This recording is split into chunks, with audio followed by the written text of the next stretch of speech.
I wanted to remind you that this meeting is being recorded and live streaming.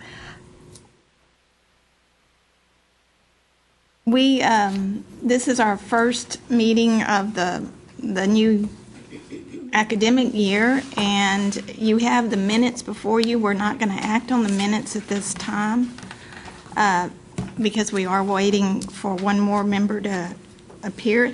But what I would like for us to do is go around the room and introduce ourselves. And if you have experience on the committee, please let us know that, how many years you served, or if you served in the past as well. So this is just an introduction to kind of, there's a lot of, I know, new members, and an opportunity just to introduce. And as I said, I'm Rebecca Leslie with the coordinating board. Jose Rios was the key staff person for this committee in the past, and he has left the coordinating board, and we miss him, but we appreciate the work of this committee and want it to continue to function at that outstanding level. So very good.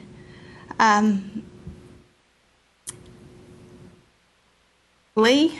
Yeah. Very good. Thank you. We have Lee right up here. Here's a chair for you. Thank you. We have our quorum.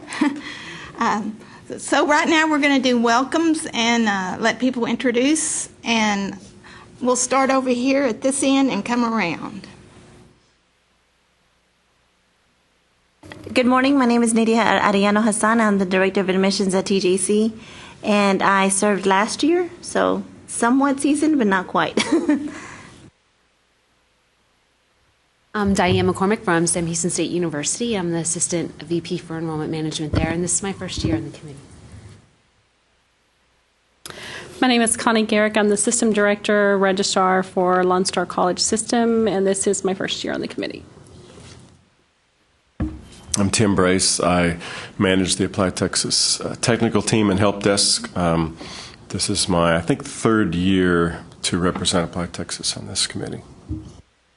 Good morning. I'm Brian Armstrong with Texas Southern University. I oversee all admissions for TSU.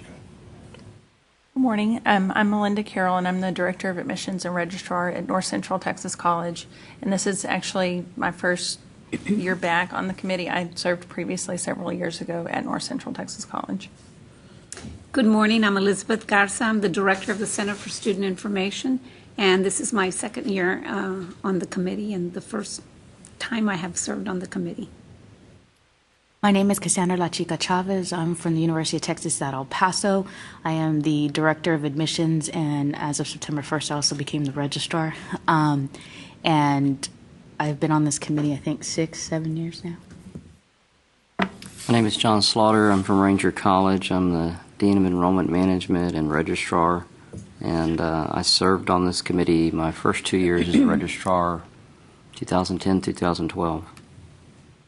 Good morning. My name is Margaret Decken. I'm the Associate Vice President for Enrollment Management at Texas A&M University, Corpus Christi, and I also have served on this committee. I served for several years. I'm sorry, I can't remember the dates, but during that time span, I also served as chair of Apply Texas, and experienced some wonderful friendships and some great work on this committee. So I'm happy to be back. Thank you. Good morning. My name is Christy Urban. I'm the Director of Admissions and Records at Blinn College, and last year was my first year to serve on this committee. Good morning. I'm Susan Kearns. I'm the Interim Director of Admissions at UT Austin, and this is my first time to be on this committee.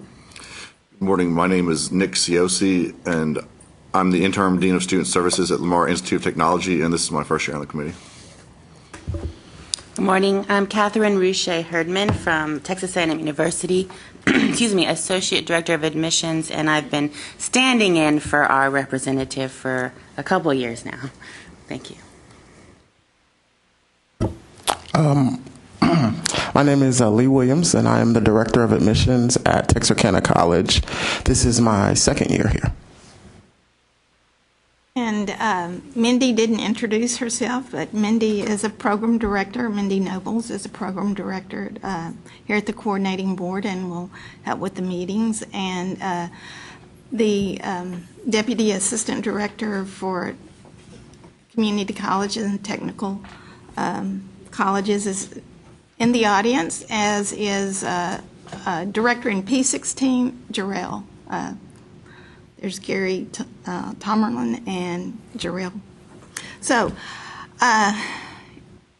the first order of business then is to approve the minutes. And there's been adequate time, I think, for everyone. Are there any corrections to the minutes?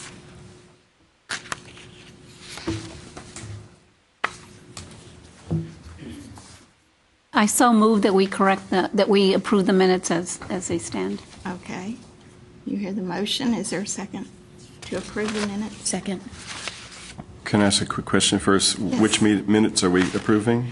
The ones from the April 29th, Okay. 2014 meeting. That was the spring meeting. Okay. Thank you.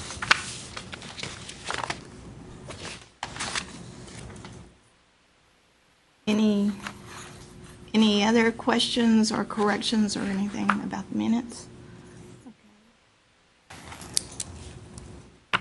If you approve the minutes, say aye. Aye. You don't, say no. I hear no no's, so the minutes are approved. The first item of business is the election of co-chairs. The two co-chairs that were with the committee last year rotated off, Trey Hadaway and Ethan Logan. And the co-chairs represent one from community college and one from the universities. So we need someone in each of those positions. Let's do the ones for the community college right now. Do I have some nominees for the position of co-chair from a community college? I'd like to nominate Elizabeth Garza from Alamo Colleges. Okay. I'd like to nominate Christy Urban from Blinn College.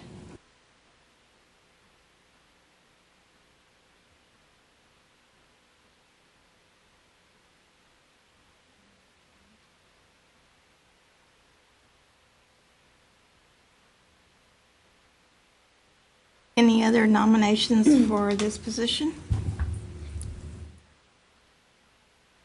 Not, let's take a vote. All those in favor of Elizabeth, raise your hand, please.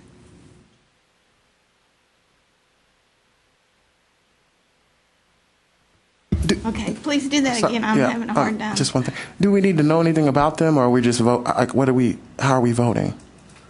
Do you want to know? I mean, Well, no, they are from a community college, and we took open. Would you like for them to speak? Well, I mean, Or have a question?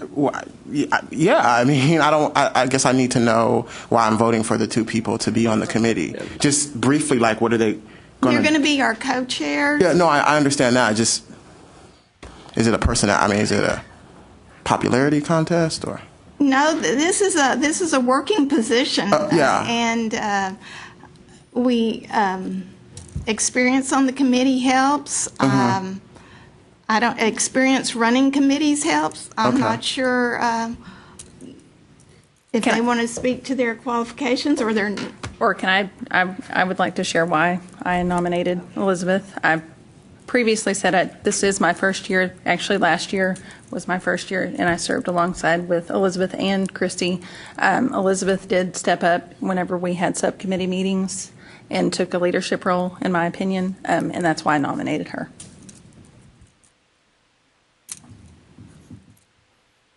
And I agree with Melinda.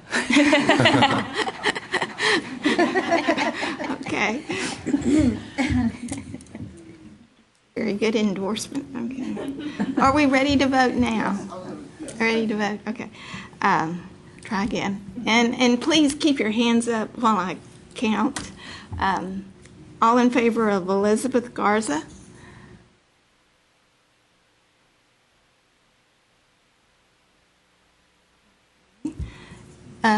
For Christy Urban? Okay. Elizabeth, you are our new co-chair, and I'm going to ask you to join me at the front of the table. Just pick up your placard and move over here, and Yeah, me too. I'll let Elizabeth do the honors for the universities and take nominations for the position of co-chair for the universities when she.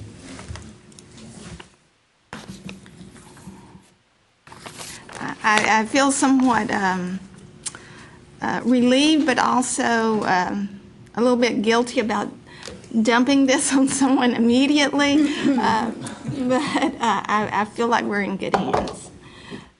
So if you would, take nominations for the university position. We're now going to open nominations for the co-chair representing the four-year institutions, and if we have any nominations. I'd like to nominate Margaret DeCant. Thank you. Margaret, would you wave? Thank you. Any other nominations?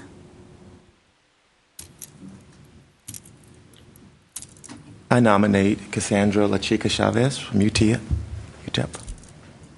Thank you. Any others?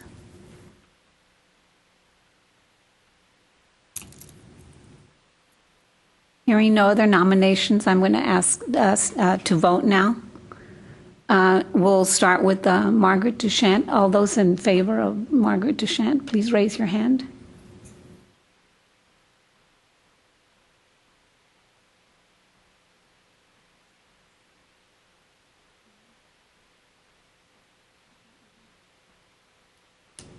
Please raise them again.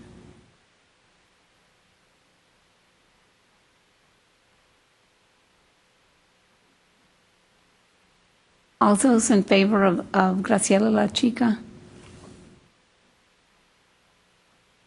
One.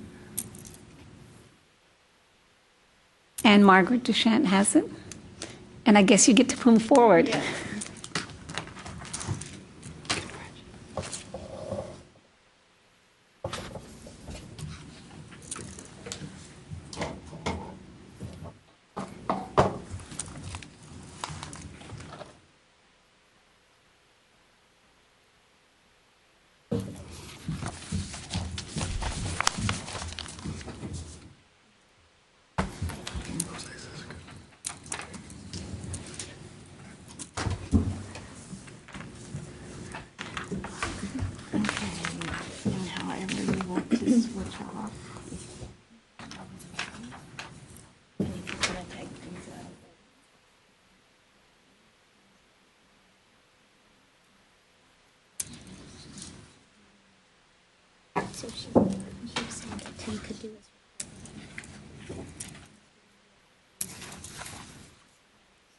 Why don't we let Tim do his report?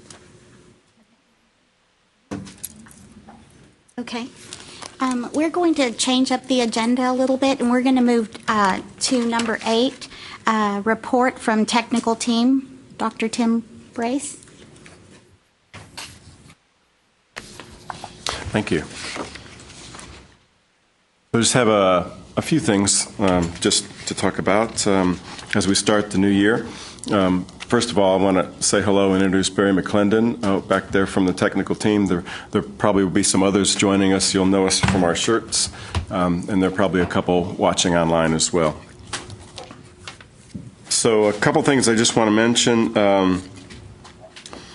I did a search on the app counts for the last year, so from fall of last year through this last summer, and we had 1,253,441 submitted apps. Of those, a little over 459,000 were for tier schools. Overall, that's an increase of 4.1% over the previous year. We have added a couple of schools, or a couple of schools are using us more than they did. Trinity University is new to our community. Houston Tillotson's been a part of our community, but they're now, the grad school there is now set up to use Apply Texas. We have a new school, which is Rio Grande Valley, which, as you might know, is what used to be UT Pan Am, and UT Brownsville is now UT Rio Grande Valley. We're working hard to get their app. They still have some technical issues that they have to work out with Speedy, and some local issues as to who's going to be, their administration there. But we should have their app up very quickly, and the apps that are now open for fall of 2015 will be their first application. That app opened on August 1st, as is usual. For those who have, it went into production on August 1st. For those who have apps that open at that point, they're open now.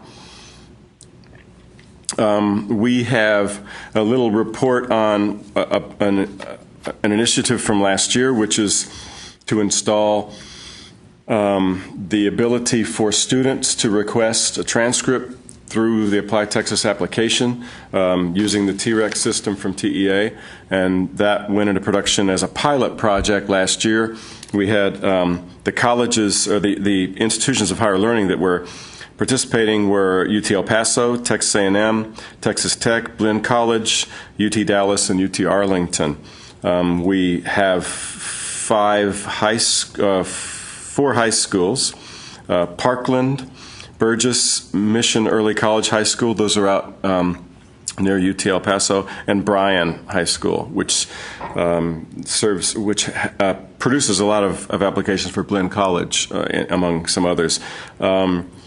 So we have had, since we just opened, a month ago, these things are trickling in, but we have had successful, some successful requests through Apply Texas. So the way that works is the student is allowed, once they've submitted, to request a transcript if they want, and then we just give that to TEA, and then they take it and run with it at that point, and then the counselor at the high school will get a request through TREX to send the transcript to whatever college the student has applied to. So we'd like to get some more high schools. We've got a decent college representation in the pilot.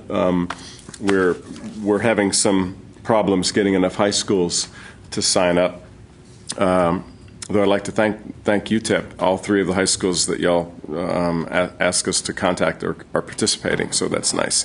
Some of the high schools don't use TREX as much as some other processes, and we're still communicating with them, because really we can add people at any time. So if anybody on here knows of any of some high schools that you think might want to participate in this, or have some counselors or registrars in some of the high schools that you could send to me, that would be fine, or send to one of the chairs or to Rebecca, and that they'll get that to me.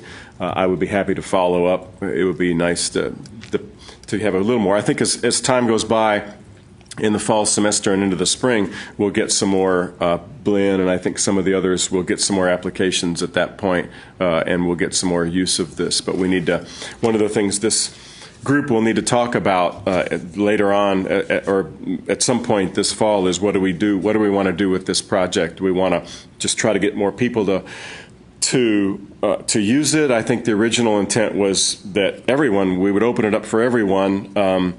We're finding that some of the high schools don't use it as much, and so we might open it up to as many as want to, and then we might just want to take another step forward and say, well, let's double or triple the number that are participating, but not open it up to everybody, and how we would move forward on that. So that's just a report on first year's use. Tim, I had a question. Mm-hmm. How long do you want to run the pilot before you would be comfortable with us making a decision? Did you want to run it like through this year, and we'd make a decision maybe at the end? I think that depends on, I think it's good to deliberate it now. If you decide you want to open it to everyone, it might be nice to bring them on slowly, mm-hmm. and allow us to kind of phase them in until we get more use of it to see how it's working. Right now, we've just got to trickle in, and I wouldn't feel comfortable right now saying, great, let's open it up. But if you want to open it up to everyone, as long as you'd allow us to kind of phase that in over the fall and early spring, that would be fine. If you just want to say, let's try to get, 15 or 20 colleges involved instead of the current 6 or 7, and let's try to get 10 or 20 high schools involved. I'm happy to lead the effort in contacting everyone. I'm finding that the colleges are happy to participate. The high schools, it's a little more difficult to get them on board. They're busy doing other things, and some of them, and especially the ones that may use other systems, I might need some help getting some of the high schools to participate as we move forward. That's what I'm finding so far anyway. I don't know if did I answer your question? Yes, it did. I danced around it as best I could. I have a question, too. Yes. How much time do you need once you know that an institution or high schools want to be a part of this pilot? How much time can we say the school can expect to begin to actually use it? It's very quick.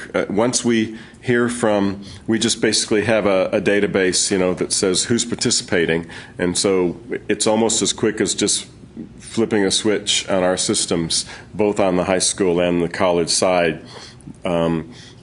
We'd have to. It may be I think it doesn't. If it doesn't actually even check until they submit, which I think is the case, then as soon as we turn it on, then the people that go in and start applications and submit them from that moment would get that. So it shouldn't be very long at all. We just have to get the request and install it. It should be very quick. Anything else? So again, if people have high schools that are good feeders for you, and especially if you have a contact there, get that to me or get it to the help desk or Rebecca or the co-chairs, and we'll move on it. Tim, I have yes. a question. About how many high schools do use the compatible system, that it wouldn't be a hiccup that they're using a different system? That's a really good question.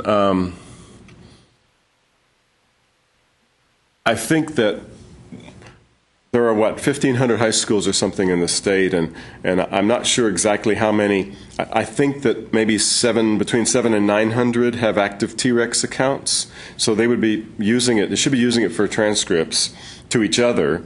Whether they use it for transcripts of higher education is a different thing.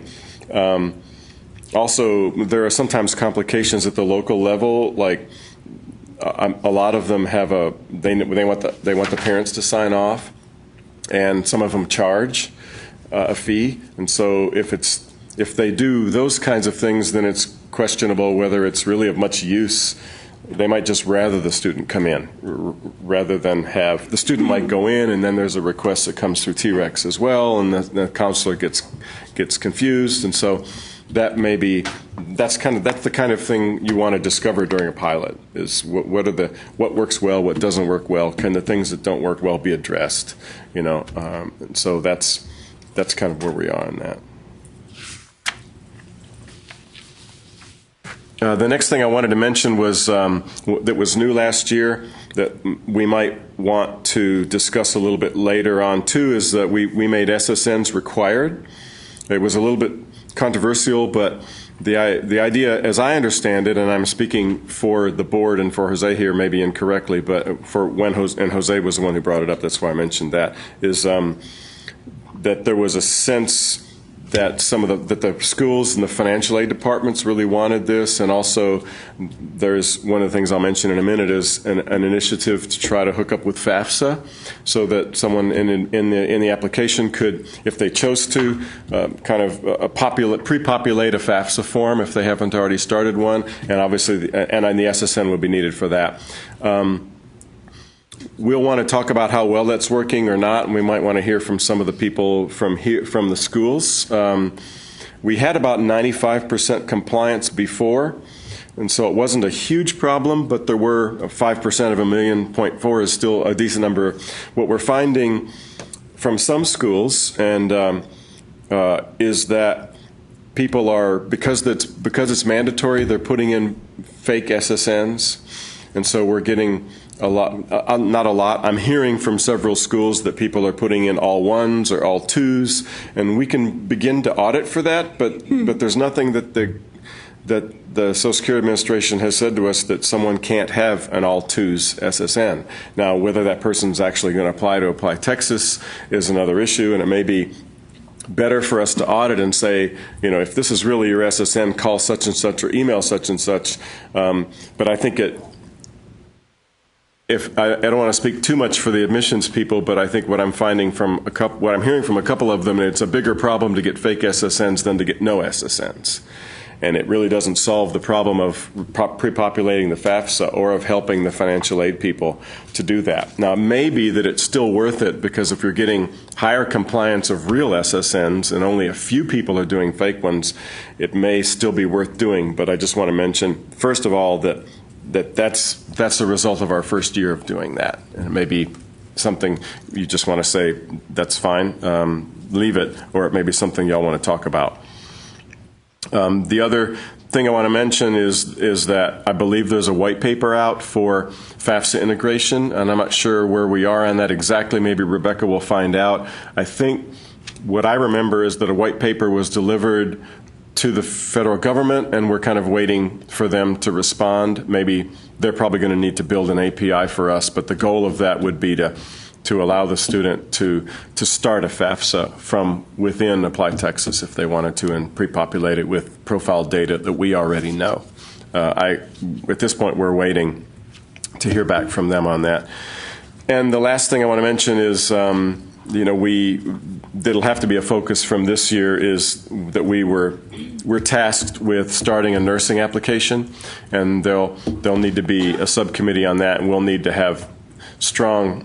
Have to be a major. If we're moving, I'm assuming that we're moving forward with that, and if we are, it will be one of the major tasks for us this year, and we'll need a subcommittee to help us know what they want with that.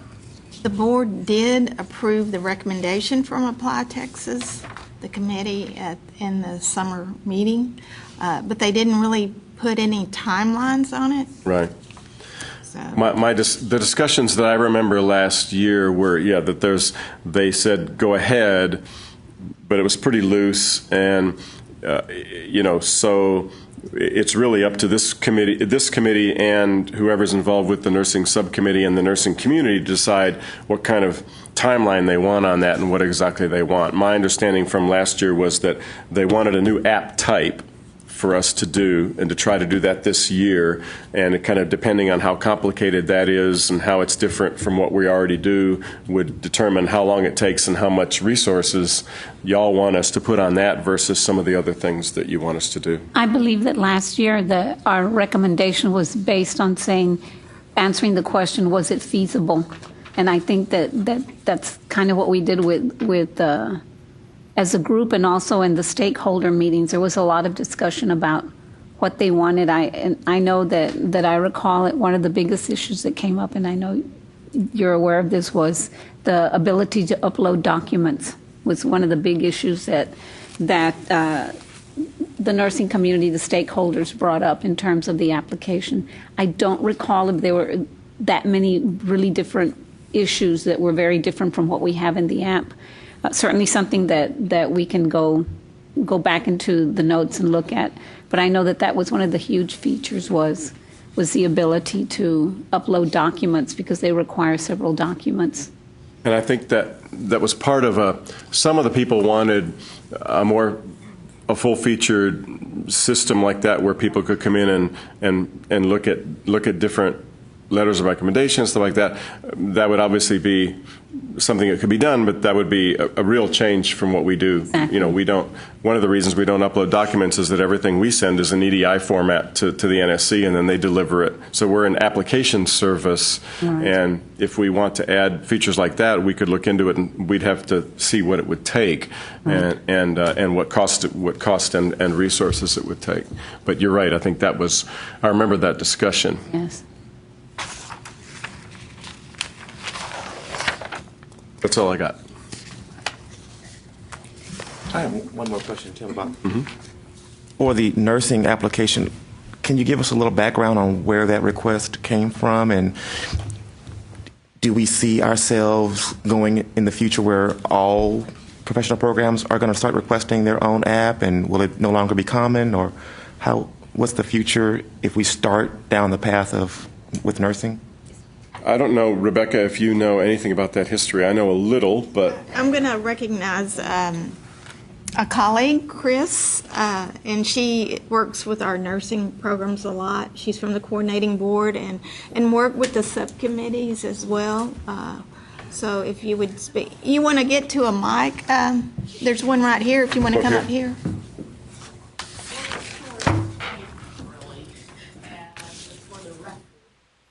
we want all of our fans on the internet to hear you.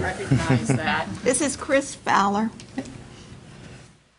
I was involved a little bit with some of the stakeholders' investment in providing feedback to the subcommittee of Apply Texas. And but to answer your question directly, the legislature had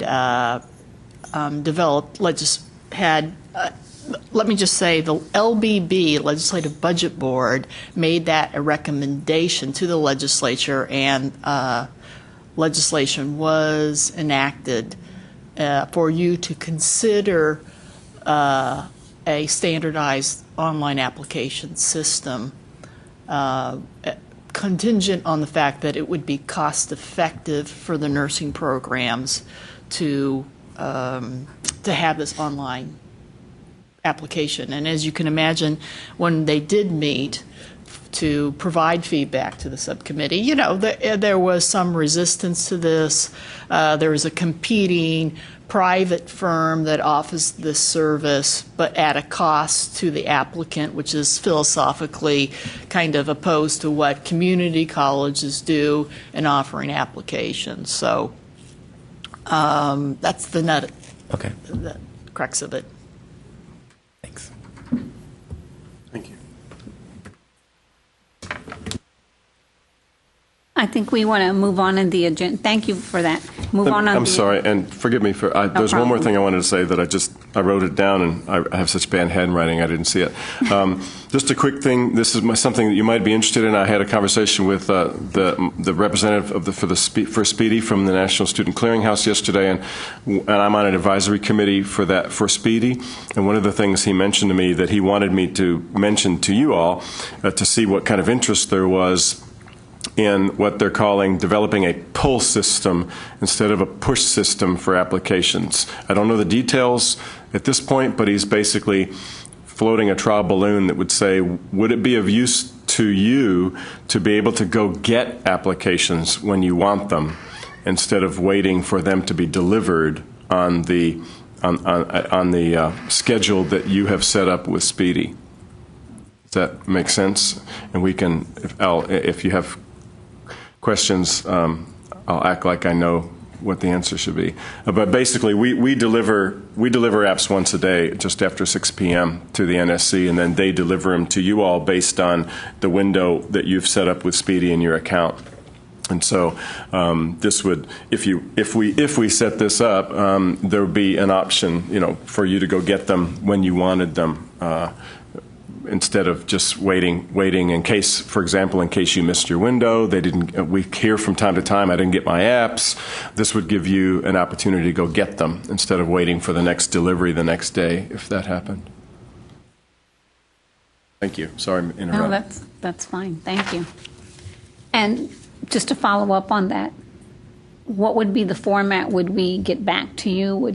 Does he want to make a presentation? I think at this point, he's looking for interest, and so if y'all want to talk about it here, that's fine. If someone wants to email the Apply Texas Help Desk and let them know that you heard about this and that you would be interested, or let me know personally or something. I think at this point, they're wanting to do that for transcripts too, and so I think obviously they don't want to build a system if nobody's interested in using it. But I think that he was just looking for interest among this community. Tim, I don't know whether it's the case with everybody, but right now, I mean, we do search for them anytime. I mean, I just hit receive, and if they're there, they come. Are you saying that we could, I mean, y'all deliver them once a day, I'm assuming, but like I get a message that says there's a transcript out there waiting, so I'll hit receive and it'll come. Yeah, I don't know exactly where, I'm not that familiar about how the transcripts work. But the same thing with applications. I mean, it's not like I miss a window. If they're there, anytime I hit it, they must come. be on your server, probably. I don't know. I don't think so. I don't know. I really don't know. Yeah. There's a receive button on, and we use Poise, and there's a receive button that I hit, and if they're there, y'all send them to me. But then I also get an email in my system that says there's a transcript out there or there's applications out there waiting for you. So basically, it pushes me to go ahead and say, yes, I want them. You said you use a system. What do you use? I use Poise. And I'm not familiar with that. Is that recruitment? Is that ERP? Yeah, it's it's Ginzabar. Oh, okay. Yeah, probably what's happening is that the NSC through Speedy has sent the applications to you. You get an email saying, I'm just talking about applications. You get an email saying they're there, and then you pull them from your server. You're not pulling them. This would allow you, instead of waiting to get the email that says, okay, the apps are here, you could go to the NSC and say, send me my apps now. Okay. And then, as opposed to waiting. That's what I was wondering. I mean, I knew I had something, and I can do it at any time, but it's just, it is still driven by them saying, yes, you have something. Right. You can do it at any time once you get them. Right. This would give you an extra step instead of having to wait for them to deliver to yours. Just go straight to the NSC. I don't know how the system would work, but I assume that it would just let them release them right then to you instead of normally waiting. Okay. So should we ask the group here, who just out of curiosity, who would be interested in the pull instead of the push system? Would you want us to do Do y'all know if you would be interested? Yeah, at least try it. Sounds like the answer to the question, would there be a few interested, is yes. Yes. Okay. I'll pass that on to my rep at the NSC. So I'll give you updates as they give them to me then. Okay, thanks, Tim. That was good information. I think we want to move on to the subcommittee members and just kind of go over the subcommittees we had last year, and then see if from Rebecca if there's any changes or if she has any suggestions of any work that we need to add to. Last year we had the Common Nursing Application Subcommittee, which Tim has told us is important to continue, and it is because we just said yes, it's feasible, and had some input from the stakeholders. The House Bill 5 Subcommittee, and I don't recall who chaired that last year. Do y'all remember who did that? Was it Stephanie? I think it was Stephanie from Texas State. From Texas State. The Common Graduate Application, and I think Michelle Walker chaired that one. Annual Applied Texas Workshop Subcommittee, and I think it was Ethan and Trey. The chair and the co-chair do that one. And the Applied Texas Counselor Suite, and I think Stephanie worked on that one also. And then combining application types, and I think that was Jeannie. And then test scores, FAFSA integration, I don't recall who did that. And then the T-Rex integration. And I'm not sure who chaired that one. If you remember that. Did I miss one? Yes, the Common Scholarship Application. Did Michelle do that one? I think Michelle also. She's nodding her head, yes. This is down here. I don't know. As a suggestion, I don't know. Oh. So to add a technical subcommittee for Applied Texas. I don't know if you all heard that, adding a technical subcommittee for Applied Texas. Were there any others, Rebecca, that... These were the only ones that I found in the minutes that were being... Was there any work that's out there that's not in here that you would? I'm not aware of any, and in fact, I think maybe the things with House Bill 5 are probably taken care of. Okay. I mean, they had to be, books. Okay. They're still in progress, but I think they've been addressed, so it may be That we more don't of the necessarily- standing type Right. committees. So then maybe we can go through them and have you all volunteer to see which committee, give you a chance to look through them. I don't know if you have any questions. Some of the chairs aren't here, but maybe some of us can answer. So let's start there and see if there's any questions about the subcommittees.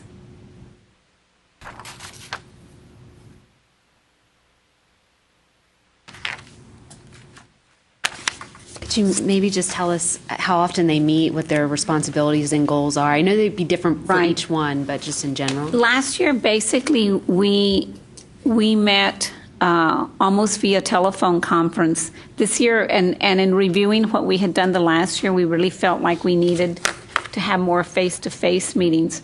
We did have one in January where we came 2 days, and the day before we had subcommittee work, and then the next day we actually had our Applied Texas Advisory Committee meeting, and that seemed to work really well. What we talked about at the end of the year was that even as an Applied Texas Advisory Committee, we would like to meet 4 times, and some of the discussion was that maybe one of the meetings would be in conjunction with TACRO, since most of us are already at TACRO, and that would be a time also that we could get, once we appointed committees today and at least started the working process, that we could meet again during TACRO, and that way even some of our stakeholders are there, since they're open and they're welcome to come in and hear what we're talking about, and it gives us an opportunity to have more stakeholder input. But we did a lot of meeting over the phone, which we felt like wasn't as conducive, that we did a little bit better when we had the ability to have face-to-face meetings. So if we had face-to-face meetings, they would be in conjunction with our regular meeting. They wouldn't be outside of the meeting. And of course, always the phone conference works when maybe you just need to update each other, but that maybe we would attach, an extra day, even if it was either just the afternoon or if we needed the full day, we could do the full day. And set up our advisory committee meetings the day before. So they'd be at least tied to our meetings. They wouldn't be like an additional trip you would have to make. And that was the purpose of this meeting, was to be able to have a break where the committee is meeting as a whole. Then you'll break into subcommittees after you get your assignments to just kind of get started. Get started. And we could facilitate that as often as the committee has regular meetings, so that could be a structure that continues, where maybe not necessarily a 2-day, but that every time you have a meeting, you have an opportunity to meet as your subcommittees. Elizabeth, can I make a couple comments Sure, about the subcommittees? absolutely. I think several of these were set up for specific issues from last year, and so you're probably going to get to that, but I know the T-Rex integration might not need a subcommittee. The test score FAFSA, that was part of that was for test score integration, because there was a sense of, could we get, Apply Texas to be one of the receivers of test scores or whatever. Maybe someone wants to pick that up again, but I think there was a general sense that was not going to happen. And then the FAFSA integration, we've already gone about as far as we can go. I don't know whether the HB5 is still relevant as a subcommittee work. And the combining app types may or may not be something that's a big deal for this committee this year that we want to look at, that had to do, I think, with trying to make sure the student's in the right app. And we're trying to... We did some changes. Yeah, there's some changes that have already been in place for that. So maybe those, there may be new ones based on, we definitely need the nursing and the grad app, the scholarship, counselor suite, the workshop. And I'm not sure what the tech subcommittee what they have in mind for that. Certainly not. I don't know exactly what they have in mind, but we certainly work with them if that's what you want. I'm not sure what a tech subcommittee really would be.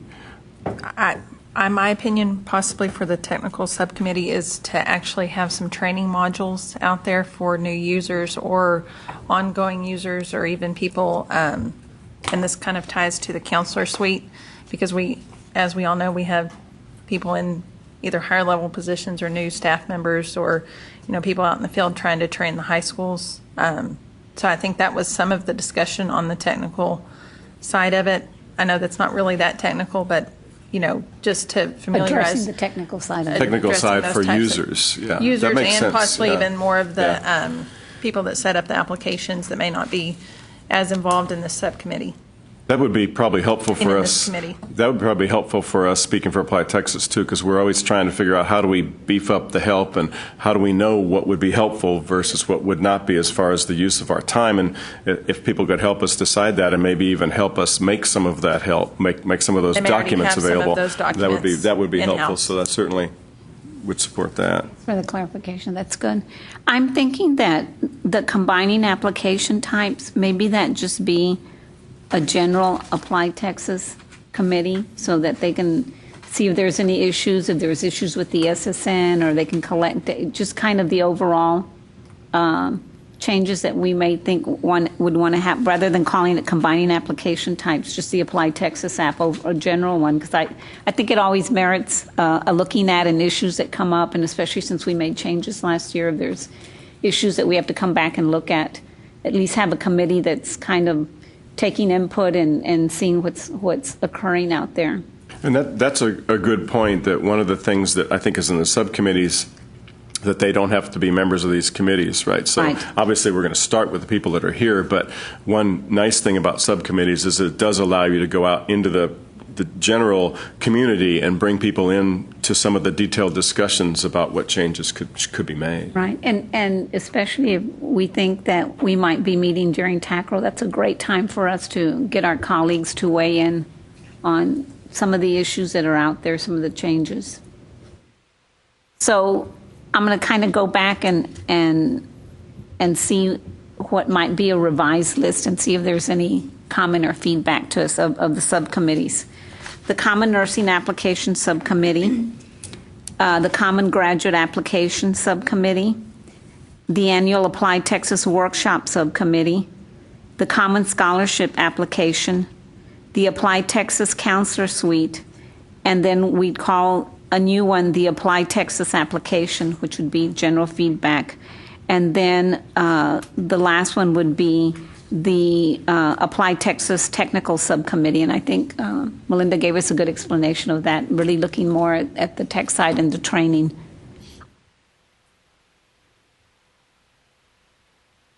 So are there any modifications to that or any input to that we kind of work off of that list? So that gives us 1, 2, 3, 4, 5, 6, 7 subcommittees.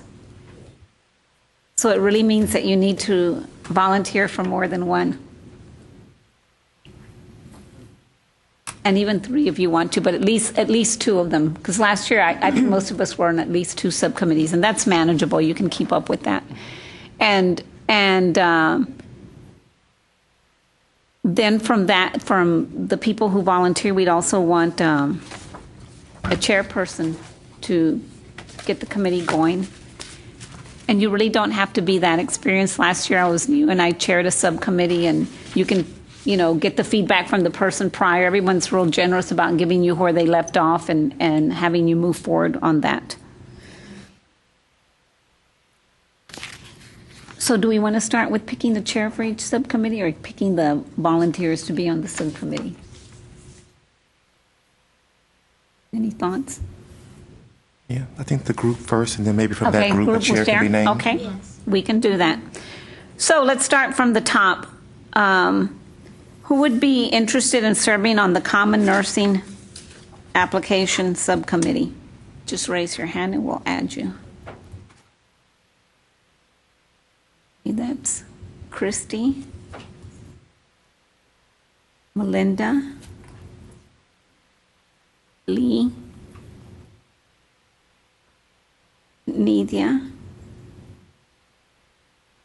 I'm sorry, I can't see your name. Diane McCormick. Diane.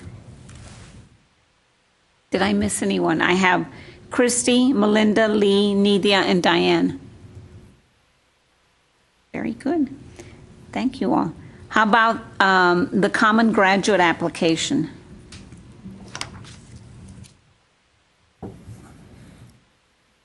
Start over here. This is Connie, Diane, Catherine.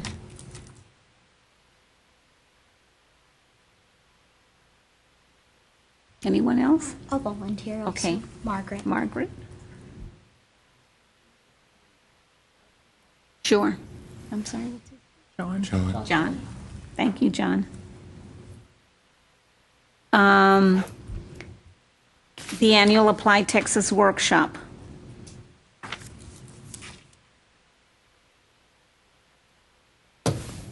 That is, I'll start. Nidia. Brian. Melinda. Nick. Did I miss someone else? Lee. Okay. Sorry, Lee. I was slow. Then the Common Scholarship app.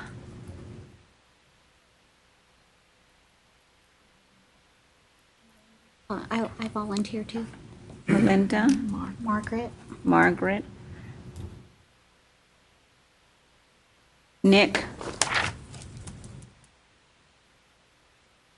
Okay.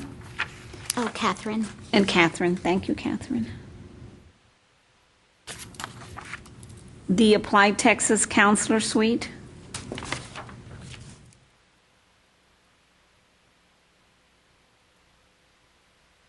Are you limited to two? Cassandra.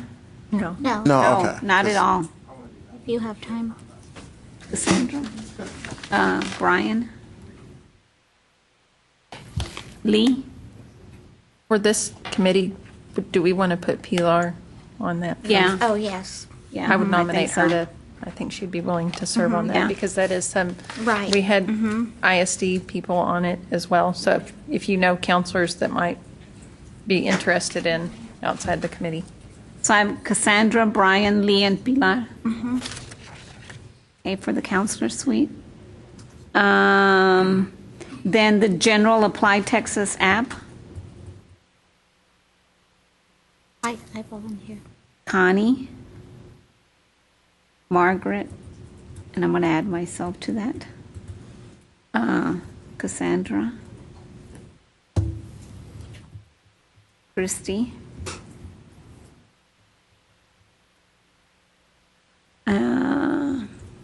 Susan. Nick. See how important that one is, Tim? Oh, and Nidia. We all want to be on that one. And then the Applied Texas Technical Subcommittee. Susan, John, and Brian. Okay, we have the Common Nursing application, Christy, Melinda, Lee, Nidia, Diane, and John. The Common Graduate Application Subcommittee, Connie, Diane, Catherine, and Margaret. The Annual Applied Texas Workshop Subcommittee, Nidia, can't even read my own writing, Brian, Melinda, Nick, and Lee. The Common Scholarship Subcommittee, Melinda, Margaret, Nick, and Catherine. The Applied Texas Counselor Subcommittee, Cassandra, Brian, Lee, and Pilar. The General Applied Texas Application, Connie, Margaret, Liz, Cassandra, Christy, Susan, Nick, and Nidia. And the Applied Texas Technical Subcommittee, Susan, John, and Brian. Did I miss anyone? And I'll put myself on the Applied Texas Workshop one, too. Okay. chair people for the Common Nursing one. Would anyone like to volunteer to be the chairperson of the Common Nursing app? I did it last year and I took very good notes, and I have them all documented if anyone wants them. Lee, thank you, Lee. So Lee's going to chair that. Yes, I do have them. Common graduate application, Connie, Diane, Catherine, Margaret.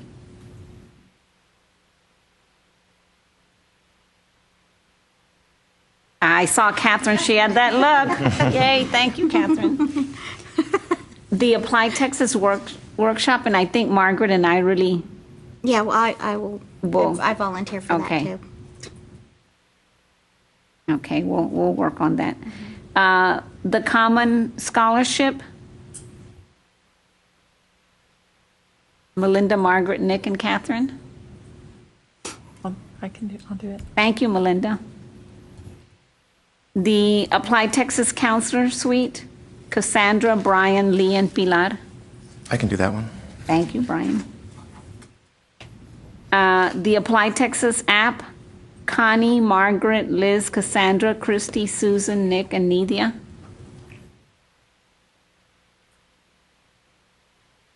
Thank you, Cassandra. That's a biggie. And then the Apply Texas Technical, Susan, John, and Brian.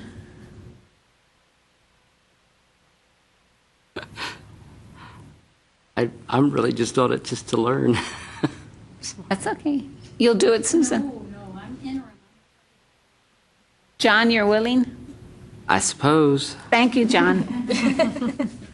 Okay, we have all of our subcommittees now and our chairpersons who have volunteered themselves or been volunteered. Mm-hmm. And do we want to take some time then?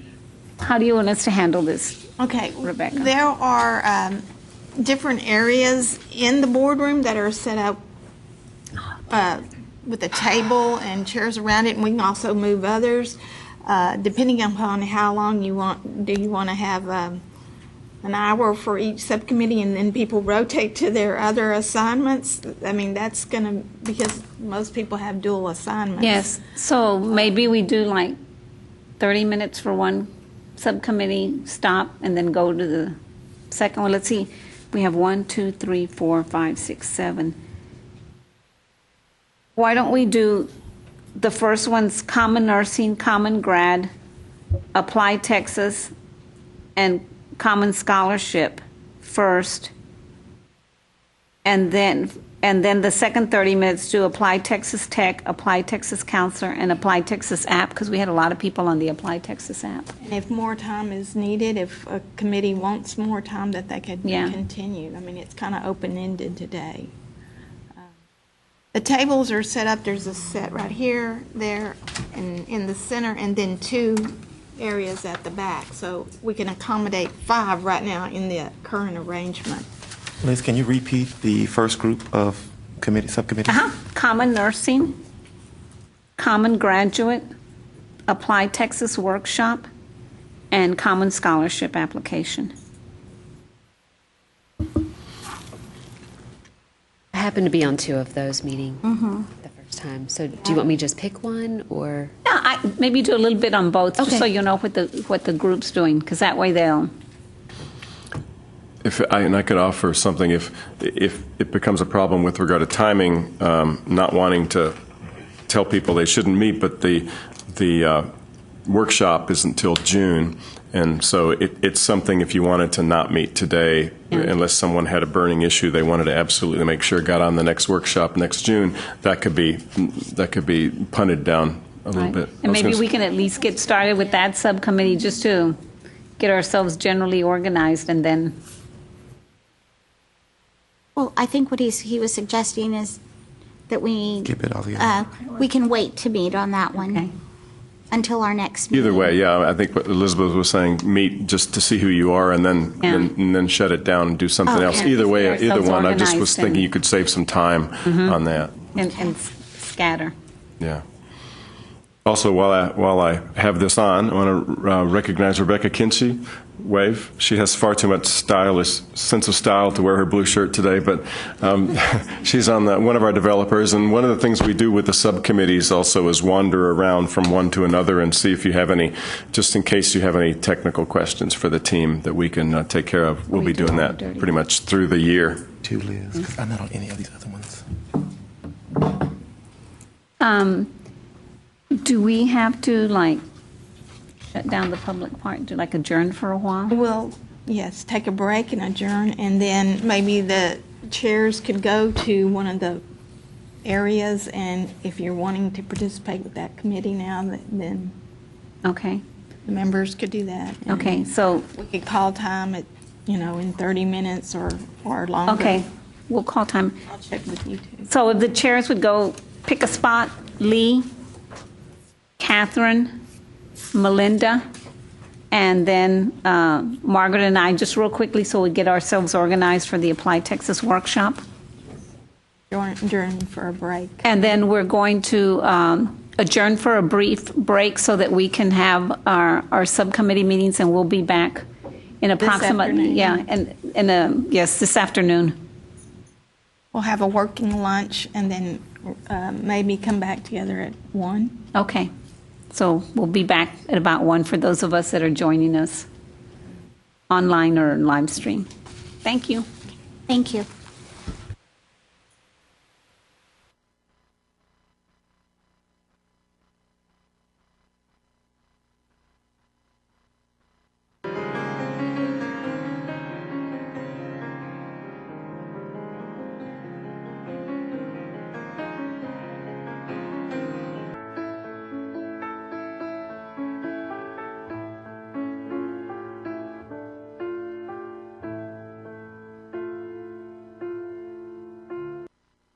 Committee work sessions, and we want to report back on that this afternoon. And I'm going to call on each chairperson to give us a report of the subcommittee discussions they had and any action items that they want to share with the group going forward. And the rest of the committee is welcome to ask any questions or provide any input at the time. And we're going to start with the common nursing application. And Lee, Lee's our chairperson, if you would give us feedback on that. All right, thank you. We met and we kind of had a conversation and recapped some of the other meetings that we had in the past with nursing deans and nursing directors. And basically where the committee is at right now is deciding how to move forward, and we think that the next step will be to get an application going. But with getting the application going, we want to get some feedback from the directors and deans as to how they would like their application to be presented. A lot of them, when they came here earlier in the year, they wanted to be able to upload documents. They wanted it very similar to a system called CAS. So us being able to get that incorporated. And then Rebecca, from you, we kind of wanted a timeline in terms of where we wanted to move forward with getting the application established. Is it going to be this year, or is it going to be a 2-year, 18-month? Where do you all want us to move forward with that? When the board addressed this, they did not provide that detailed of a guidance. I think they're leaving it up with the Apply Texas Committee to set their priorities and place this among your other priorities. So that gives you a broad parameters that it's up to the committee how high on the priority list you place this. So basically the committee, the Nursing Common and Application Committee, is charged with the, oversight of how we design the application and what goes into the application and uploading of documents and all of that. Because we were kind of also wanting, a general guideline from you as to what our charge would be as a committee. So that's kind of, did I sum it up in terms of what we're supposed to do or how we're supposed to move forward? Yes, I think there is the expectation that it would be in your list of priorities, but they did not assign it as the first thing on your list or the last thing on your list. So it's discretionary with the committee, and open-ended. That I think they're cognizant of the fact that these kind of things take time. Gotcha. And until you do start doing a little bit of the groundwork, you're not going to know how long it's going to take. And the technical side of it as well Okay. will be involved. Okay. So some of the things I guess we'll expect from the committee is maybe some of the elements that you feel would be important as part of the application, and then perhaps later on when you meet a timeline of when you think that there would be maybe some type of implementation, and then that'll be taken up by the whole committee in terms of the priority that we would place on it. Okay. All the other issues. So I guess our next steps would be to really get some input from the Texas deans and directors who actually oversee nursing programs, because I wouldn't want to start an application design without them being, in the whole entire process. So I guess they could serve on the subcommittee. Is that? And that was the discussion with Chris Fowler, who is on the coordinating board staff and has contacts and was with the subcommittee working originally. So she would be a good contact. Okay. And she'll work with the subcommittee to make those connections. And then once the Apply Texas sets up their next meeting date, we can try to get those people here at the same time. Perfect. So that's kind of our report in a nutshell. We're definitely moving forward, but we want to be able to add additional members to our subcommittee to be able to provide us with insight and direction as well, or feedback. Thank you, Lee. And I'd suggest if there's already existing apps out there, that's a good place to start, and also maybe go through a typical Apply Texas application with kind of, we would like this, we wouldn't like that, and how it works, and what would be optional and what would be common, and those kinds of things. We're going to need to know those in some details. And again, there's no timeline on it, so y'all can set that, and it would have to be balanced with all the other requests as far as how long it would take, how long you would want it to take, and these kinds of things. What we discovered, I guess, in January or February was that many of the nursing programs, they didn't even know how Apply Texas worked. So I think that once we educated them on that, they were at least optimistic about the electronic aspect of it, because some of them are still using paper as well, which is, moving forward, which, is always nice. That's it for me. Thank you, Lee. We'll move on to the Common Graduate Application Subcommittee, and Catherine, I believe you're chairing that. Thank you very much. We did meet briefly this morning.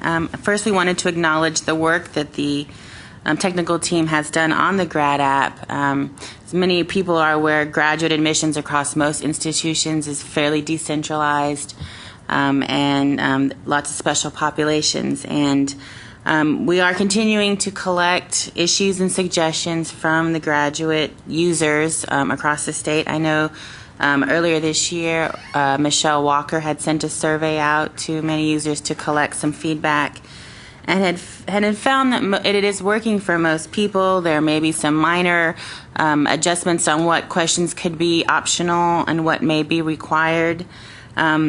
A couple of things we mentioned today is an interest in maybe an independent migration between levels, an undergraduate and graduate, perhaps, since they maybe not are hand in hand with respect to the timelines and deadlines. Maybe a special app for special programs, just a simple app that an institution can customize for its own use, perhaps ELI, dual credit. I know that's been discussed before. And finally, again, there's an interest in being able to upload documents via Apply Texas. Not all institutions have that support or ability through maybe their IT groups or their support teams. And one of the driving forces behind that may be with a graduate application, the statement of purpose is a fairly important piece of the application. And when you're looking at your graduate advisors, your review committees, your professors, they really like to look at something that's been formatted, maybe has some bulleting, some specific format that makes it easier to read. But I think we can put together our reasons for the requests that we would be making and bring those forward. So we're just going to continue to collect suggestions and bring those forward. Thank you, Catherine. I have a couple comments, if I could. Yes. One is just to keep in mind, and I'm not the one that sets the priorities for the committee, but there were quite a few requests from the grad committee last year that we didn't get to. It was their requests were a lower priority from the committee. So from my point of view, it would be nice To move some of those. to move some of those along this year. The other thing was I'm in communication with the Speedy people at NSC, specifically with regard to how it would work to separate some of these apps out, and we're still just kind of in initial conversations about the possibility of multiple accounts or something at Speedy where the grad app would go to a different place. So we've started gathering data on that. I don't know any more than that at this point. Thank you. The next committee is the annual Apply Texas Workshop Subcommittee. And Margaret, if you want to give us an update on that. Well, the discussion that we had today centered around us possibly partnering up with TACRO to determine if we can share or piggyback on the date that they've selected for next year's workshop of it's called the TACRO Summer Meeting and also the Speedy Meeting. So what we've charged ourselves with is to approach the TACRO Executive Committee to ask them about the possibility of doing this and also looking at whatever it is that they will be presenting at that time to make sure that we don't overlap with some of their presentations as well. That was basically most everything that we've discussed, unless any of the committee members want to add anything. Tim, one of the discussions we had was, one of the suggestions that was made during our discussion was maybe like the Apply Texas and Speedy meeting, if it could be done in one day and like divide out into like technical group and functional user group for the presentation so I don't know what your take on that is or what your thoughts are. And I don't have a lot to say about that, though it won't keep me from talking for a minute. TACRO handles those, so that would have to be taken up with them. Both of those, they've been two for as far back as I can remember, at least several years. I don't know how far back it goes that there's been two separate days, but I don't know that it needs to be. There are quite a few people who stay for the Apply Texas one that go to the Speedy one, and then we make a presentation at the Speedy one about changes to Apply Texas. And so, on first blush, it would seem possible with different tracks like that for the people from different ones. But I can find out, if you want me to, the contact at TACRO who helped at least last year, a couple of years, put those together. If you want to, it's let's see, A&M Sean Cargo. And Sean, yeah, he's I think the head of one of the committees, the tech committee, and I don't know if he's still going to be the one heading that up, but that's who you'd probably contact to see if they'd be willing to put it into one day. Okay. So there's a lot of carryover for who goes to those things. Okay, thank you. Thanks for your input. Thank you, Margaret. The Common Scholarship application, Melinda is chairing that.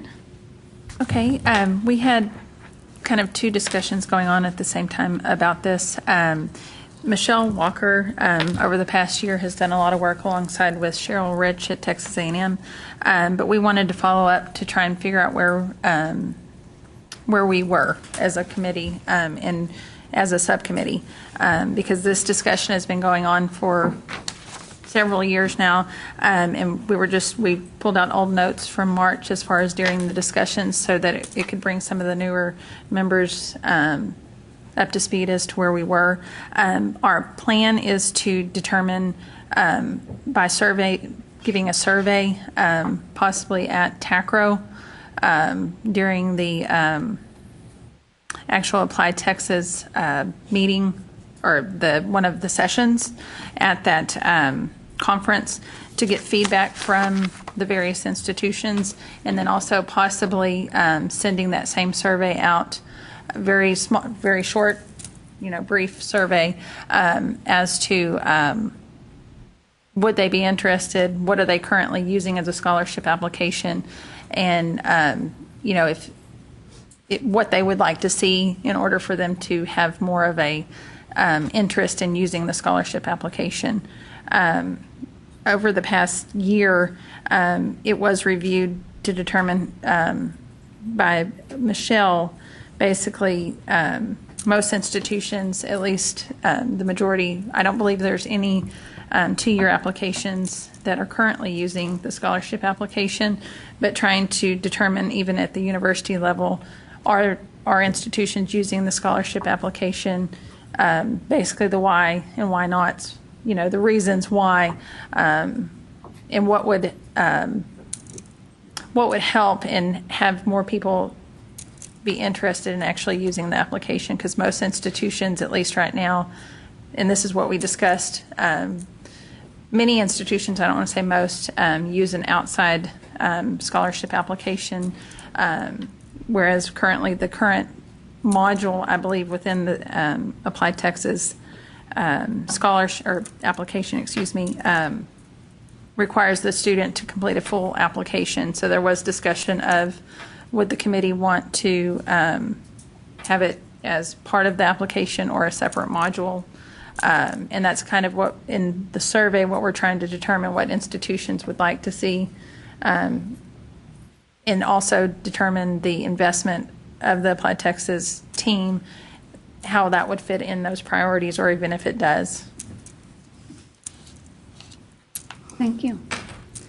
Any questions or comments on that? Okay, we'll move on to the next committee, and that is the Applied Texas Technical Subcommittee. John? I spoke with Melinda about taking over the chair of this. I really was trying to just find out information and learn about it, so she's agreed to be the chair, if that's all right with everyone. Absolutely. Thank you, John. Melinda, did you all have something you wanted to share? Well, we really didn't meet as a group, but talked briefly to John, and for those that are either on the committee or everyone else, what we were talking about is possibly doing another survey to determine what type of training modules or technical support that the stakeholders or the users actually need. Also, I made a couple of notes that possibly it could be that at your institutions you have training modules that you use to help train new staff, or high schools that maybe could be incorporated within the Applied Texas module. I know several years ago, whenever I was on the committee before, even at those early bird sessions, that's kind of how we approached that session, to basically giving new users or continuing users best practices. So I would like to see us determine questions as a subcommittee to ask, not necessarily in the same survey, but at some point, so that way we can have good training for our new people who maybe either are new to Applied Texas, new to your institution, new to the state, that way they could become familiar and see the importance and the need, and even the importance of these committees, even seeing if there's anybody else out there who's not necessarily on the Applied Texas committee who might be interested in adding additional input, and that would go also with the scholarship application. I didn't mention that earlier, but that's another reason why we would want to have these surveys out to either the TAC, not necessarily on TACRO listserv, but actually at TACRO, or even a separate, right after TACRO, sending out a survey. Thank you, Melinda. Does anybody have any other input to that, or any questions for Melinda? Thank you. Then we'll move forward to the next committee, and that is the Applied Texas Counselor Suite. And Brian, I believe you're chairing that for us. Thank you.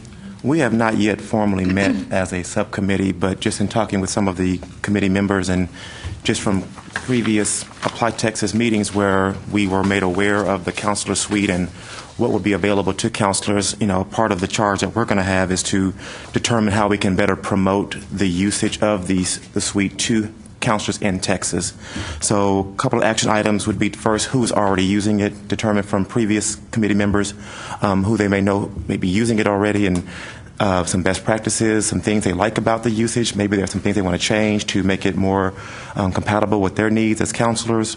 How it's working, better service the counselors that are currently using it, and then how can we get more counselors in Texas to use it. And so to start with probably like large populations, and then populations that have a great connection like UTEP with UTCC, groups that have a real strong feeder population, just to make sure that there's nobody out there that needs or wants to use Apply Texas, the counselor suite, that they don't have access to it, and a good, strong way to start using it. Okay, thank you, Brian. Are there any questions or comments to add to Brian's report? Okay. So our last subcommittee is the Apply Texas Application Committee, and that was at a general overlook at that. And Cassandra, I believe you're chairing that. We met and we just decided to go ahead and possibly collect some information from folks around, just to see if they had any issues, any common themes, anything with the Apply Texas. The suggestion was put out there that possibly put something on the TACRO listserv. Also talking to our own institutions. Two of the items that did come up that we would like to see is new information has come out about the foster student population, adding a question to identify the student sooner rather than wait until the FAFSA comes out, to get that added as well. And then there's just discussion on some of us who have different student information systems and how we help each other with how we're inputting information on the visas, on military, and the early college, high school population, which was answered for me earlier, that we can't change that information right now. So I'll deal with that on my own at UTEP. But other than that, that was it. Tim, you might also want to share some of the issues that have come up. You mentioned earlier, like some of the issues about one of the other, I guess it was the common grad application, things that got put low in the priority list. So maybe you can even share with us other things that have come up in the past that we have not been able to address, that we could consider as we work on a list to prioritize. I can do that. I keep a list of a lot of things that were discussed, that were brought up at the committees last year that might not have moved forward for various reasons, or might have been tabled. Some things are decided, we're not going to do that. Other things are, well, we're not going to do that now. And it certainly would be useful for the things that maybe got voted on that either got put so low on the priority list we didn't get to them, or were not on the priority list but still got a little bit of traction with the group and were discussed. And I'd be happy to bring those forward in case you want to talk about them again. That would be good. And maybe you can share them with Cassandra, and she can share them with the group, so as we move forward, we're considering things that got set aside and we don't forget about them. Yeah. Thank you, Tim. I think those are a report from all of our subcommittees. I think that anyone who's listening online to us, I hope you saw the common theme that we really want input from our colleagues and the stakeholders. And so as we move forward, we're certainly going to make an effort to collect that information as we begin to work for this year. And we don't reach out to you in some way in terms of a survey or something, or through the TACRO listserv, please feel free to contact anyone on the committee. You've had the opportunity to see who the chairs are. And we certainly would love to hear from our colleagues out there as we begin to move forward. So I think that covers all our subcommittee reports. I think we want to move on. At this point, we would like to have a discussion of future agenda items and talk about our next meeting date. Some of us met briefly, and we do believe that we need to meet again this fall, maybe prior to the Thanksgiving holiday, so that we can once again regroup, have some updates from our subcommittees, and then see how we need to move forward, because we don't want to get, I guess, be in a crunch come the springtime when we need to make some updates to the Apply Texas application. Can I ask a question? So have you set or thought about how many meetings you want to have so that I can we can get a sense of when we start getting serious about what actually is going to happen this year? Rebecca had actually said maybe 4. You can. That's the determination of the committee. I think that if Tim gives us kind of a heads up of where he needs information, then we can plan. The committee can plan accordingly. When is the latest time you want to receive information? Today's fine. I asked the team, David, do you remember, am I remembering correctly that by right after the new year, we have a pretty good sense of the serious, there's maybe a meeting in late January or something, early February. Does that seem reasonable? Does that seem like what we used to do? So if you back up from saying we're going to have a meeting in sometime after the 1st, but not too long after the 1st, that will finalize, then we need time to kind of come back. Sometimes there's a meeting late after that. I don't remember, there's one in April or something. That's usually kind of, what did you get to? What did you not get to? What maybe you're not quite going to get to, because we go live on August 1st. So by April, we have to pretty much be dug pretty deep into something we're going to do, or we're not going to get it done. And then they talk about the conference at that one too, since it's the last one of the year. But by then we really are, there might be a little bit of tweaking of what's going to get done and what's not based on what we can give you feedback of where we are at that point. And you might reprioritize or something based on that. But we need to know as soon as possible after the 1st of the year. So if we just have one more meeting before then, we're going to really have to make decisions,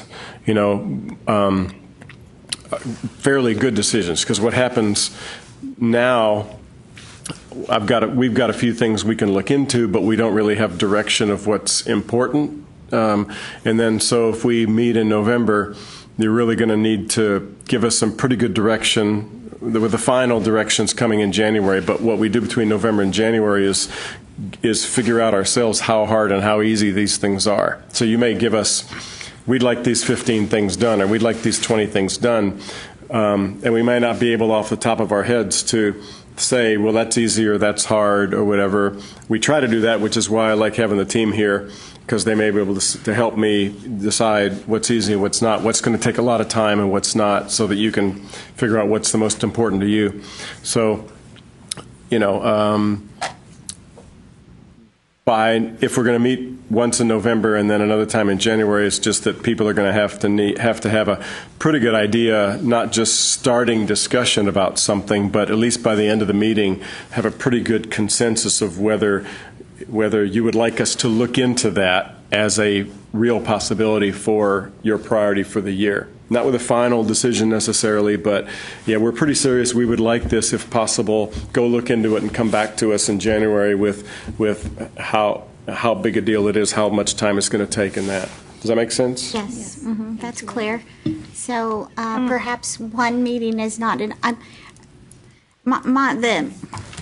If we go back historically, and I haven't served for a few years on this committee, we used to meet once a month just to get us to the January point, but that was a while back, so we really had a lot of updates at that time. I don't know if it's like that anymore, but if we need 2 meetings, would that be reasonable, or prior to January? Would it be difficult? Okay. One thing, if that's difficult, the subcommittees should be able to meet whenever they want, right? That's not a posted meeting or anything. So if the subcommittees could meet multiple times before November, you would probably be able to come to that committee meeting with a pretty good idea of what you wanted accomplished during the year, or a set of what would be priorities within the subcommittee of what you wanted. And we would be certainly willing to have a back and forth with you as you all deliberated too, if the subcommittees met or online or whatever, had conference calls, whether we could either participate in them or afterward give you feedback for the next one. That might help not have to have another full meeting, but yet be able to use that time fruitfully. So there was an idea, possibly, that the subcommittees, those people who attend TACRO, could meet at that time.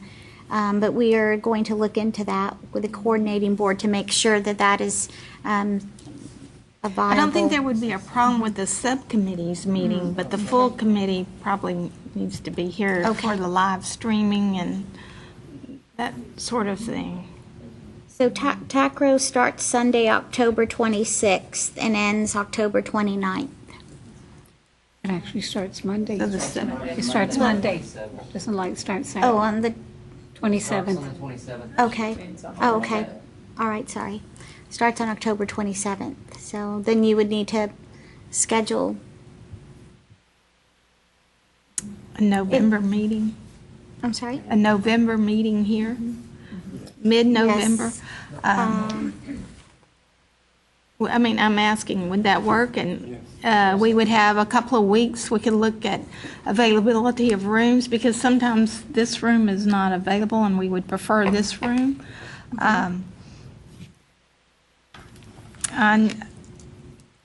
I know that yesterday there were dates on the 17th and the 18th available, but maybe if we just decided a range, like the second and third week of November, and then we would do a doodle poll to see give me time to check room availability as well. And then also you could check your schedule, have choices of days maybe, similar to what went on now.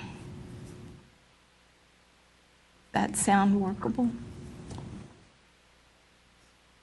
I think so. So for yes. clarification, we're going to look at the second and third week of November?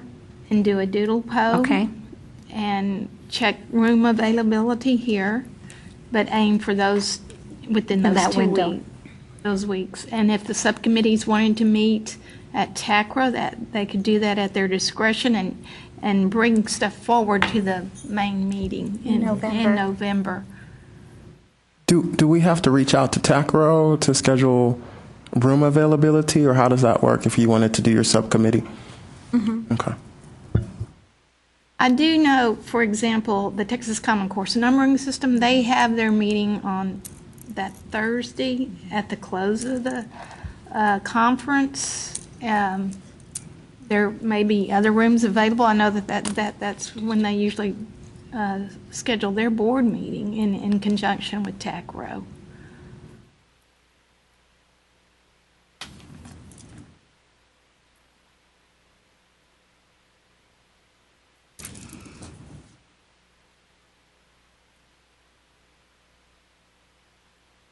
Are there any other questions concerning meeting dates? Are we saying we're going to try to meet to this one meeting out and meet 4 times? Is that what the consensus is? And if so, is it possible to, whenever we're trying, I know this is overreaching, but is there any way that maybe we could figure out when our November and then our January meeting both will be, and go ahead and get those scheduled, and then that way, maybe if for those that were unable to attend, maybe could get that scheduled on their calendars as well. When to? Either January, I wrote January or February, just after. I didn't know. It sounds like January is probably going to be better. Yeah. February would be fine if it's early. Mm-hmm. I mean, I may be just late January, or, I'm thinking about when the second semester starts. Yeah. You're going to be Right. busy with the Right. second semester. So maybe the last week in January, or the first week in February. Mm-hmm. Yeah. That would give us a 2-week range to kind of look at dates and availability of rooms. Mm-hmm. And if that's, I just thought maybe that way we can go ahead and have that. And then if we need to discuss other things in November, we'll already have the date set and everybody will be good. And when it's possible, Mondays are good days to meet, so that if we travel here the day before, we travel on our own time and we don't have to leave work. That's fine. Because it's hard to get a room in Austin towards the end of the week. real hard. But, yeah. And I don't mind putting that as one of the dates, but, you know, because Sure. of how the doodle poll works, we kind of put Sure. out several dates. But Sure. But if maybe that the would be first included, that Mondays would be of nice. each of those weeks, and then a third or fourth Yeah, date as well. that's fine. Okay, I'll try it, plus the availability. Yes, of this of course, room. of the room. That's the hard part, I think. Okay. So if I'm understanding, and for the record, we're going to try to schedule a meeting the second or third week in November, and we'll do a dual poll and see about room availability as soon as possible on that, as well as the last week in January and the first week in February to go ahead and try to get those on the calendar as soon as possible. We'll work with you for that. Okay. And then the final meeting, I guess, will be the meeting where we discuss and at that time, we'll have more information about the Apply Texas workshop and how it's going to work with TACRO. Right. And so, okay. So we'll have to meet again, I guess, after the meeting in January or February. And then set that date for Right. later in the spring. When in the workshop, is it usually in the summer? Yes. Yes. Okay. It's usually the second weekend of June. How much lead time do you like to have to make those plans? Last year, the meeting was in April, right? Is that correct? Was that? Yeah, I mean, really, all you do is come up with an agenda. Yeah, because TACRO generally sends up the dates already. Right. They set up everything else. Catherine? February 1st before. Okay. It's good to know. I do have a question with all of the people who are missing today. Are they going to just be assigned to subcommittees, or, I mean, when the subcommittees meet, aren't there quite a few people from these committees, I mean, from this total committee that just, and so how will they know when we're at TACRO? Perhaps we can send out an email once and let them know what committees are available and who the chairperson is, and to volunteer to sign on to and to notify them prior to. And these dates. Yeah, that's a good point. Thank you. We can do that. We can reach out to them and then let them know. I don't want them to miss out on Okay. Is there anything else? About the format of the meetings that we wanted to start with. You want to talk With about the that? committee meetings. I know one of the things that was a challenge last year was committee meetings, subcommittee meetings. And so one of the formats that would be possible, if you all are interested in it, is starting committee meetings prior to the official start of the meeting, maybe starting committee meetings at 9. Or if you want to earlier, we can entertain that. And then actually starting the actual committee meeting of the entire committee at 10, so that we have a chance to meet prior to the meeting, since that would allow us to have a face-to-face meeting. I don't know what your thoughts are on that. If you feel comfortable, you feel like an hour is a good time that we could. I just have a comment. If it sticks within the hour, that's fine, because I travel all the way from El Paso. Yeah. That means I would have to stay here two nights instead of, because I have to get here the day before, since there's not a flight out early in the morning for me. And then I would have to stay here another night because I can't get a flight out. So as long as it stays within that, I can get at least like the 6 or 7 o'clock flight. Oh, I see what you're saying, that we wouldn't go past the. Yeah. And I don't think we would. Mm-mm.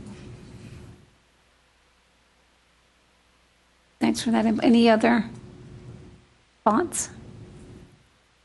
And so the goal is for us to get most of our committee work done prior to even coming.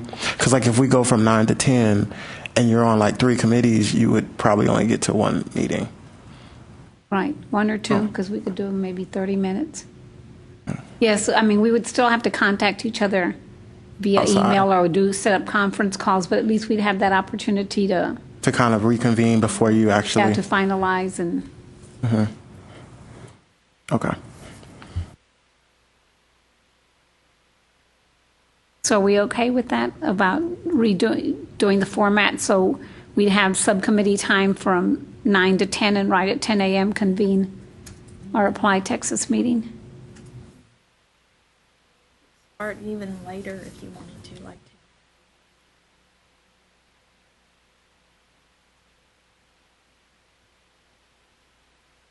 We could. Yeah. Because generally we have just a working lunch and we just get our lunch and work through it. Any thoughts on that? Does everyone feel comfortable with the, is that something we need to vote on, or can we just? I think how you organize, how you meet is up to you. Yeah. The way it happened today was just that I had experience with another committee in this work where we convened and then we broke into subcommittees for work and then we reconvened. Elizabeth suggested that you're just bumping your work session to some other time that's more convenient to you. So it really doesn't matter to the coordinating board. I mean, I will reserve the room and to be available for you for, all day. So whatever you want to, how you want to structure that is at the discretion of the members.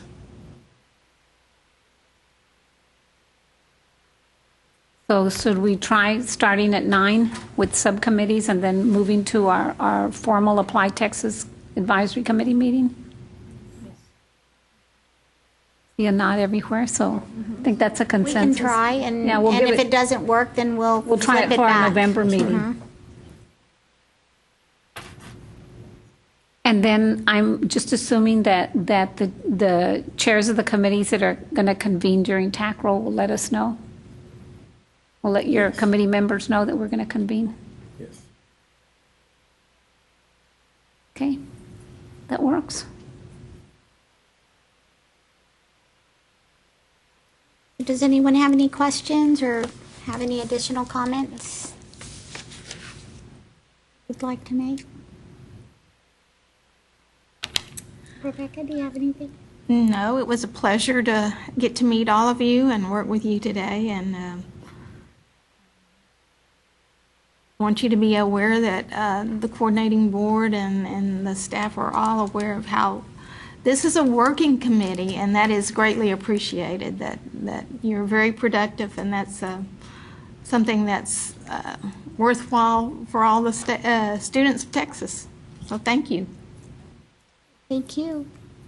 And so if there isn't any other discussion, then we'll entertain a motion to adjourn.